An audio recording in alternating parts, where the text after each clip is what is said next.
মানুষ তো অনেক স্বপ্ন দেখে। আপনার প্রিয় কবিকে? আসলে কি আমাদের যুগ এমন পাল্টে গেছে। রাজিয়া আপা, অনুষ্ঠানের এই পর্যায়ে আপনার জন্য একটি ধাঁধা। গল্প গানে কবিতা। প্রিয় দর্শক, SK TV 24 এর নিয়মিত আয়োজন গল্প গান কবিতা অনুষ্ঠানে আপনাদের সবাইকে স্বাগতম। আমি ফিরোজ মোল্লা। আজ থাকছি কবি রাজিয়া সুলতানার সাথে। কথা বলবো সাহিত্যের আদ্যোপান্ত নিয়ে। রাজিয়া আপা, SK TV 24 এর আজকের এই আয়োজনে আপনাকে অভিনন্দন এবং স্বাগতম। আপনি কেমন আছেন? আলহামদুলিল্লাহ, আমি ভালো আছি। আজকের এই আয়োজনে এসে আপনার কেমন লাগছে? হ্যাঁ, খুব ভালো লাগছে। আমি উদীয়মান কবি হিসেবে আজকে আমার SK TV 20 আমার সাক্ষাৎকার নিচ্ছে, আমার অতিরিক্ত ভালো লাগছে। রাজিয়া আপা, শুরুতে আপনার কাছে যেই কথাটি জানতে চাইবো সেটি হলো, কার অনুপ্রেরণায় সাহিত্য জগতে যাত্রা শুরু করেছেন? অবশ্যই আমার আব্বা আম্মার প্রেরণাতে আমি সাহিত্য জগতে এসেছি। আগামী 21শে বইমেলায় আপনার একটি কাব্যগ্রন্থ আসতেছে, বইটির নাম কি? আমার আগামী 21শে মেলায় একটা বই আসছে, আমার বইয়ের নাম স্বপ্ন ছোঁয়া। বইটির নাম স্বপ্ন ছোঁয়া। কেন রেখেছেন? মানুষ তো অনেক স্বপ্ন দেখে, সব স্বপ্নই একদম মিও হয় না, কিন্তু আমি শেষ বয়সে যে একটা স্বপ্ন দেখলাম, এই স্বপ্নটা আমার ছুতে পারছি, এজন্য আমার বইটার নাম স্বপ্ন ছোঁয়া রেখেছি। অনেকেই বলে কবিতা লিখতে গেলে কবিতার কৌশল শিখতে হয়, ছন্দ, মাত্রা, তাল, লয় শিখতে হয়। হ্যাঁ, আসলেই কি এটা সত্য, অথবা এই কথার সাথে আপনি কি একমত? না, একমত না, কারণ কবি নিজেই একটা সৃষ্টি করে, লেখা সৃষ্টি করে, সে ছন্দ, মাত্রা, তাল কেন করবে? এটা সবার সাথে আমি একমত হতে পারলাম না। মানে কবিতা লেখার কৌশল শিখতে হবে। কবিরা কি আসলেই কারো কাছ থেকে কৌশল শিখে কবিতা লিখতে হয়, নাকি একজন কবি নিজেই কবিতার জন্ম দেয় তার কৌশল মতো? হ্যাঁ, আপনি কি বললেন এই কথার পরিপ্রেক্ষিতে? আপনি কি বলবেন? হ্যাঁ, কবি নিজের মতেই একটা কবিতা জন্ম দেয়, সেখানে কারো কাছে কৌশল শিক্ষার দরকার মনে হয় না। তার মনের ভাব সে প্রকাশ করে তার লেখার মাধ্যমে, এটার জন্য কারো কাছে কিছু শিক্ষা হতে হবে বলে আমার মনে হয় না। আপা, আমরা যারা সাহিত্য চর্চা করি, আমাদের প্রত্যেকেরই একজন আদর্শ, একজন অনুপ্রেরণা থাকে, কবি অথবা সাহিত্যিক। আপনার প্রিয় কবিকে? আমার প্রিয় কবি অবশ্যই কাজী নজরুল ইসলাম, কারণ তিনি সাম্যবাদী, প্রতিবাদী, প্রেমের কবিতা যেদিক দিয়ে বলেন একদম পারফেক্ট কবি উনি। এর জন্য আমি কাজী নজরুল ইসলামকে আমার প্রিয় কবি হিসেবে ধরি।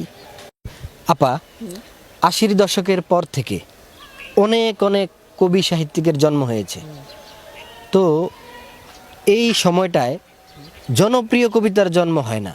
এই ব্যাপারে আপনি কি বলবেন? আসলে কি আমাদের যুগ এমন পাল্টে গেছে যে আমরা প্রবন্ধ, কবিতায় কেউ কিছু পাঠ করি না, আমরা পাঠক সংখ্যা কমে গেছে। আমরা শুধু বই কিনে রেখে দিই, বা কবিতা পড়ার মতো আগ্রহী নাই। তো কবিতা কিভাবে জনপ্রিয়তা পাবে? তখন পাঠক পড়ার আগ্রহ প্রকাশ করবে, তখনই জনপ্রিয়তা পাবে, এছাড়া সম্ভব না। আপনি মনে প্রাণে একজন কবি, তো আপনার শৈশবে ফিরে যেতে চাই। এখন শুনবো আপনার ছেলেবেলার কথা। আপনার ছেলেবেলা কেমন ছিল? আমার ছেলেবেলা বলতে তাহলে আমার গোটা দিনটাই চলে যাবে, কারণ আমার ছেলেবেলা ছিল বৈচিত্র্যময়। যেমন দুষ্টামি, শান্তও ছিলাম, দুষ্টামি তো করতাম, আবার দুঃখ, কান্না, হাসি, এতেই আমার ভর্তি ছিল আমার শৈশবকালটা। খেলাধুলা করতেন না? প্রচুর খেলাধুলা করতাম, সারাটা দিন খেলাধুলা করতাম। লেখাপড়ার পরে স্কুল থেকে এসেই আগে দৌড় মারতাম মাঠে, এবং আমি ছেলেদের সাথে খেলতে বেশি পছন্দ করতাম। আচ্ছা, ছেলেদের সাথে কি খেলা খেলতেন?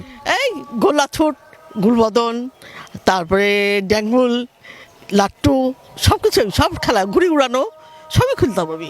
রাজিয়া আপা, বর্তমানে তো পালকি উঠে গেছে, আমাদের বাংলা সংস্কৃতির একটা অংশ পালকি। আগে বিয়ে হতো পালকিতে চড়ে, তো আপনাদের যুগে তো পালকি ছিল, আপনি কি কখনো পালকিতে চড়েছেন? হ্যাঁ, অনেকবার চড়েছি। আমি যদি পশ্চিমবঙ্গের মেয়ে, আমি যখন ইন্ডিয়া গেছিলাম তখন আমি আমার গ্রাম থেকে আরেক গ্রাম যেতে হলে পালকিয়ে যাওয়া আসা করতে হতো, এবং পালকিতে অনেকবার চড়েছি। পালকিতে চড়লে কেমন লাগে? আবার ভালো লাগা অনেকটা বলে, আর অনেকটা দুঃখজনক মনে হয় যে উপর সামনে দুজন, পিছনে দুজন মানুষ আমাদেরকে টেনে তুলে নিয়ে যাচ্ছে, এটা কষ্টদায়ক মনে হতো, কিন্তু ভালো লাগতো। রাজিয়া আপা, অনুষ্ঠানের এই পর্যায়ে আপনার জন্য একটি ধাঁধা। আচ্ছা। ধাঁধাটি হলো, সামনে থাকে পিছনে থাকে না, সামনে থাকলেও আমরা দেখতে পাই না, এটা কি? দারুণ কঠিন ধাঁধা, চিন্তা করতে হবে আমাকে। কি ধাঁধাটার উত্তর কি হবে? ভেবে চিনতে বলেন। পিছনে থাকে না, পিছনে থাকে না অর্থাৎ মানে সামনে, আমাদের সামনে থাকে, পিছনে থাকে না, সামনে থাকলেও আমরা দেখতে পাই না। হ্যাঁ, পিছন যেটা বলছে আগে পিছনটাই বলি। পিছনটা হলো অতীত, আমার অতীতটাকে আমি আনতে পারছি না বা মনে করি না। আর সামনে মনে হয় ভবিষ্যৎ, যেটা আমি দেখতে পারি না কিন্তু দেখার চেষ্টা করি, এটা হলো ভবিষ্যৎ। আমার মনে হয়, জানি না সঠিক হবে কিনা। না, আপনি সঠিক উত্তর দিয়েছেন। ভবিষ্যৎ আমরা দেখতে পাই না। কবিরা গান জন্ম দেয়, কবিরা গান শোনে, কবিরা গান লিখে।